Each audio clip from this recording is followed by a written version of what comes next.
আসসালামু আলাইকুম।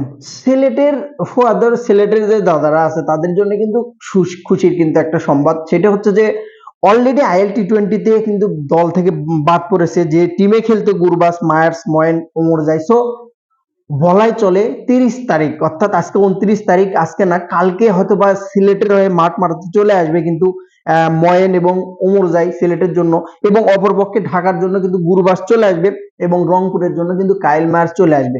তো দেখেন কাইল মায়ার্স, ওমরজাই, ময়েন, ঢাকার বিষয়ে যদি আমি বলি যে অ্যালেক্স হেলসকেও তারা কিনেছে, ওমরজাইকেও কিনেছে, সরি আপনার গুরবাসকেও কিনেছে। তো সেদিক থেকে তারা কিন্তু একটা ভালো প্লাস পয়েন্টে কিন্তু সাইনিং করাইছে। প্লাস পয়েন্টটা এরকম যে দুইটা দলে দুইটা টিম, অর্থাৎ আবুধাবিতে আছে হেলস এবং অপর পক্ষে যে টিমটা বাদ পড়েছে সেই টিমে ছিল কিন্তু গুরবাস। সো অপর পক্ষে যেহেতু টিমটা বাদ পড়ছে, সো গুরবাস এখন অ্যাভেলেবল, গুরবাস যে কোনো সময় চলে আসতে পারবে, অর্থাৎ 30 তারিখে হয়তো বা চলে আসবে অন দা ওয়ে। অবশ্যই 100% ঢাকার জন্য টপ অর্ডারের ব্যাটসম্যান, বর্তমানে টপ অর্ডারে কিন্তু ব্যর্থতায় ভুগছে। ওসমানও যেহেতু চলে যাচ্ছে সিরিজ খেলার জন্য ঢাকা থেকে, সো তারই রিপ্লেসমেন্ট হিসেবে কিন্তু এই জিনিসটা খুবই ভালো একটা কাজ করছে ঢাকা। গুরবাজ কিন্তু বাংলাদেশে অনেক খেলার এক্সপিরিয়েন্স আছে, ভালো ইনিংস আছে তার। সো গুরবাজ কিন্তু ঢাকাকে ভালো সার্ভিসই দিতে পারবে।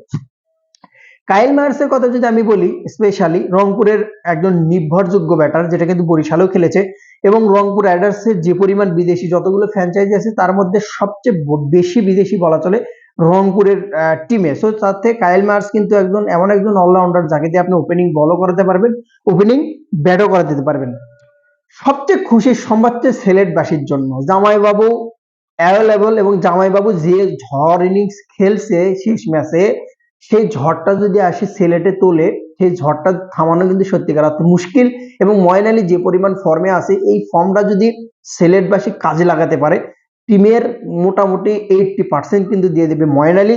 সাথে কিন্তু ওমর জায়ের ঝড়, ময়েনের ঝড়, দুইজনের অলরাউন্ডার, একজন পেস অলরাউন্ডার, একজন স্পিন অলরাউন্ডার। সো সিলেট টিমটা যে এতটাই শক্তিশালী, সাথে দেশি ইমনের যেভাবে ঝড় চলছে, 2 ম্যাচে 250, তো সেদিক থেকে সিলেটকে আটকানো কিন্তু অনেকটাই মুশকিল, যেখানে জামাইবাবু এবং ওমর জাই কিন্তু আসে হাজির হয়ে যাবে 30 তারিখে অন দা ওয়ে। তো সেদিক থেকে বলাই চলে যে স্পেশাল একটা নিউজ এটা, অন্তত সিলেটবাসীর জন্য, যে জামাইবাবু খুব দ্রুত এসে জয়েন করছে।